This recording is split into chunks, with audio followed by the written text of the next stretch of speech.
محتارة أعمل إيه للولاد، فقُمت كده قُلت بقى عندي دقيق هاروح بقى أعمل شوية باتيه، قُلت يفطروا بيهم يعني الصبح وكده، فعندي 3 كوبايات من الدقيق طبعًا نخلاه، ومعايا كوباية من المَيّة الدافية، كوباية الشاي العادية جدًا بس أنا حطيتها هنا عشان خاطر يعني أحط الخميرة تتفاعل براحتها، معايا كيس من الخميرة تمام، وربع كوباية من الزيت، ومعايا بيضاية وبياض بيضة، طبعًا ممكن تبقى بيضة واحدة بس أنا عشان أخدت الصفار للوش فحطيت البياض معاهم، ومعايا بيكنج باودر ورشة ملح، معلقة صغيرة بيكنج باودر ورشة من الملح، ومعلقة كبيرة من الخل، وعندي سمسم وحبة البركة ده للوش. تمام، وطبعًا معايا فانيليا عشان البيض، أول حاجة هاعمل التفاعل بتاع الخميرة، فهاحط معلقتين من السكر، معلقتين كبار سكر، ومعاهم كيس الخميرة وهادوبهم مع بعض.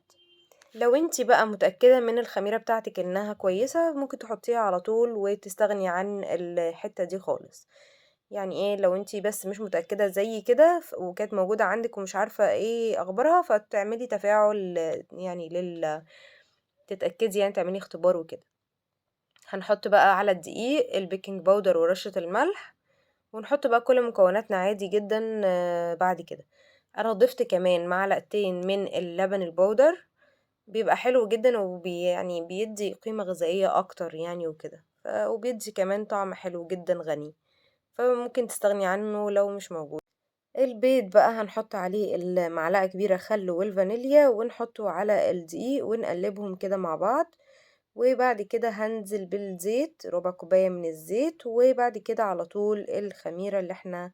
عملناها مع المية، بس كده. لو احتاجتي بعد كده هنلم بس العجين وهنبدأ نعجن، لو احتاجتي بعد كده مية احتاجتي دقيق دي في ايدك بقى، يعني معلقة دقيق معلقة مية، انا احتاجت صراحة معلقة مية يعني أخدتها كده في الآخر يعني لمّا لقيت إن العجين بتاعي ناشف معايا ومش كويس معايا في العجن، بس حطيت معلقة واحدة بس، تمام. بابدأ بقى في العجن بالشكل ده، أنا ما استخدمتش عجان، أنا قُلت كده هُم 3 كوبايات يعني مش كتير، باعجن بقى بالشكل ده، باخدها رايح جاي كده ولمدة 10 دقايق، لغاية أمّا أحس إنها بقت ناعمة معايا ومش محتاجة عجن تاني، بالاقيها ملمسها ناعم أوي، وما بتكونش بتلزق على فكرة عشان خاطر ما تزوديش في مَيّة، إحنا بنبقى قوامها كويس فما تزوديش عشان ما تبقاش بتلزق معاكِ. بافضل كده بقى زي ما أنتِ شايفة طريقة العجن بسيطة جدًا زي ما أنتِ شايفة كده، بس 10 دقايق بقى عجن رايح جاي ممكن ترتاحي وبعد كده تكمّلي زي ما أنا كنت باعمل، ولمّيتها بالشكل ده وبقت ناعمة جدًا معايا بالشكل ده، بس كده. بادهن بقى البولة بتاعتي زيت،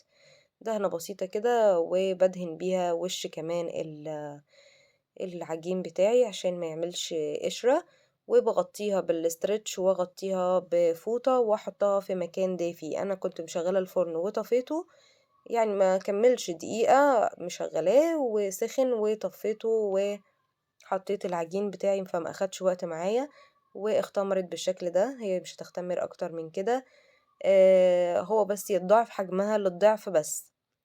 مش لازم نبالغ في وقت التخمير عشان بيدّي نتيجة في الآخر مش حلوة وبيدّي بطعم وِحِش للعجين، فدي نصيحة منّي ليكِ يعني، ما تزوّديش وقت التخمير، أول ما يتضاعف الحجم للضعف بس خلاص كده أنتِ مش محتاجة حاجة تاني، رشّيت رشّة من الدقيق زي ما أنتِ كنتِ شايفة كده، وحطيت العجين من غير ما أطلّع الهوا بتاعه. تمام، قسّمتها ل4 قطع بالشكل ده، يكونوا متساويين، بالمّهم مع بعض كِوَر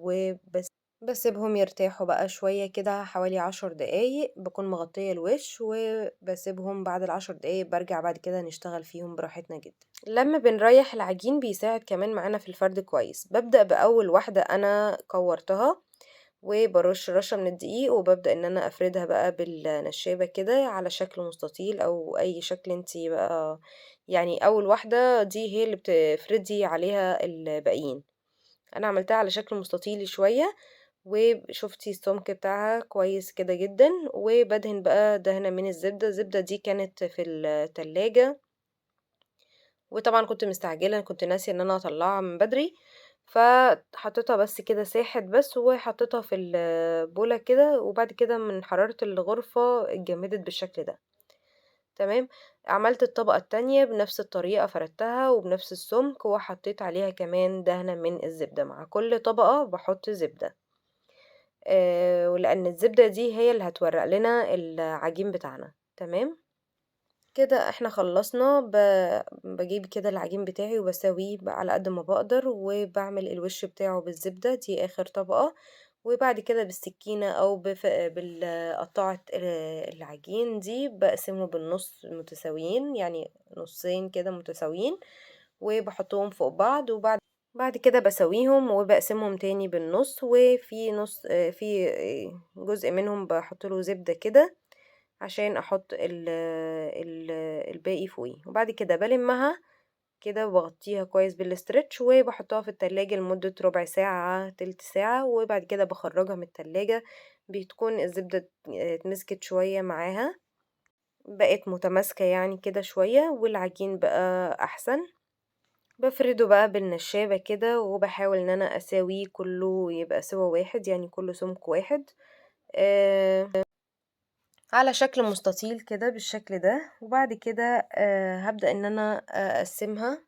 قسمتها بالنُص كده، وبعدين قُلت بقى هاقسّم بقى كل نُص أعمل منه قطع على حسب الحجم اللي أنا عاوزاه، شِلت الأطراف وهابدأ إن أنا أقطّع كده السُمك القطعة، إن القطعة تبقى حجمها قد إيه يعني، فقسّمتها بالشكل ده كده، وأي حاجة ما تكونش متساوية معايا باشيلها، وبعد كده هاقول لِك هنعمل فيها إيه. كده دي كده الكمية بتاعتي اللي كانت متساوية، باحط الحشو وبالفّها عادي جدًا. أنا حطيت مربى، ممكن تحطي أي نوع شوكولاتة، ممكن تحطي نوتيلا، تحطي أي نوع جبنة، براحتك جدًا، دي أذواق وكل واحد اللي يحبه حطيه بقى يعني. المفروض إن أنا آآ أجيب بقى قطعة العجين كده وأجيب أعملها على الاتجاه التاني، وباحط الحشو وأقفل عليه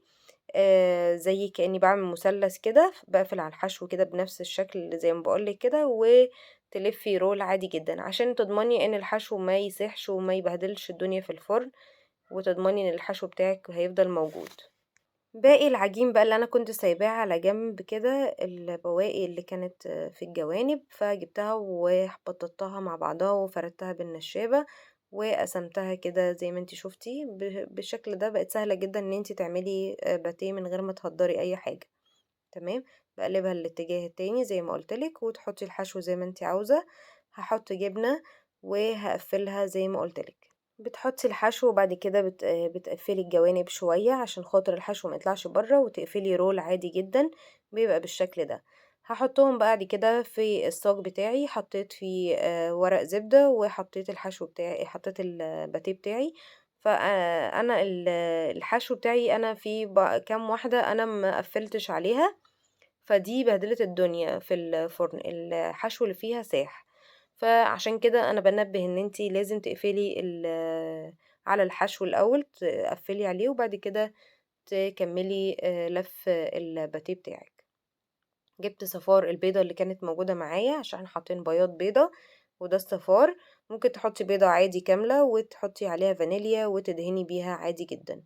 بعد ما بتدهني بتسيبيه بتحطي طبعًا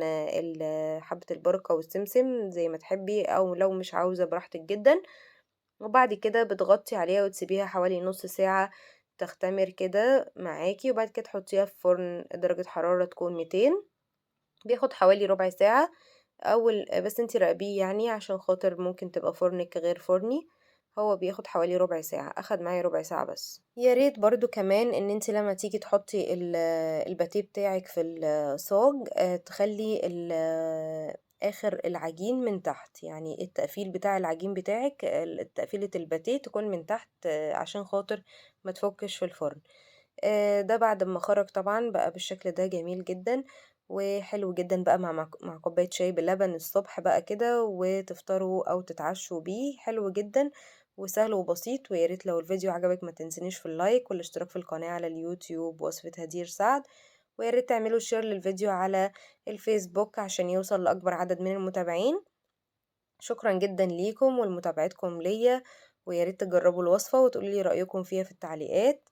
ولو في أي سؤال برضه عرّفوني في التعليقات هاجاوب عليكم على طول. بُصّوا حلو إزاي، جميل جدًا بياخد